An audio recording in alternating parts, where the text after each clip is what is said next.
Dua terdakwa, Dedi Damhudi, Sekretaris PMI Oku Timur, Samo Agusci, Kabid Administrasi Markas PMI Oku Timur, divonis Majelis Hakim Pengadilan Tindak Pidana Korupsi dengan pidana penjara selama 1 tahun, denda 50 juta, subsidiar 2 bulan kurungan, juru sidang di Pengadilan Negeri Palembang.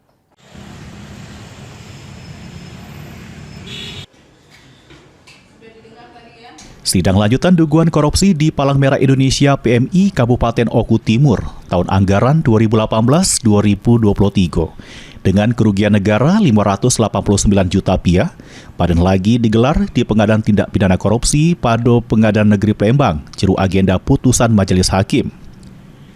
Kedua terdakwa yakni Dedi Damhudi, Sekretaris PMI Oku Timur tahun 2018-2023, Samo Agusci, Kabid Administrasi Markas PMI Oku Timur tahun 2019-2023, sedang ini diketuai Majelis Hakim Kori Oktarina.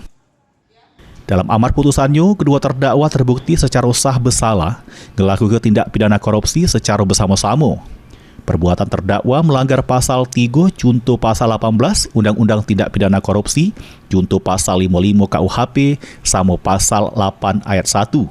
Menghukum kedua terdakwa masing-masing dengan pidana penjara selama 1 tahun, denda 50 juta, subsidiar 2 bulan kurungan penjara.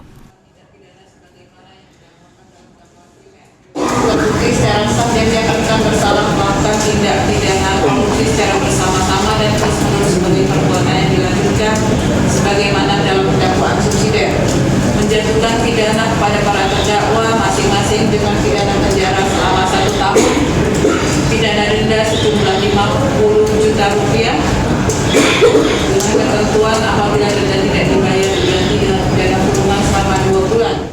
Sudah didengar tadi ya? Sebelumnya, kedua terdakwa dituntut jaksa penuntut umum pidana lebih tinggi dengan masing-masing 1 tahun 2 bulan penjara, denda 50 juta, subsidiar 3 bulan kurungan. Heru Wahyudi, PAL TV.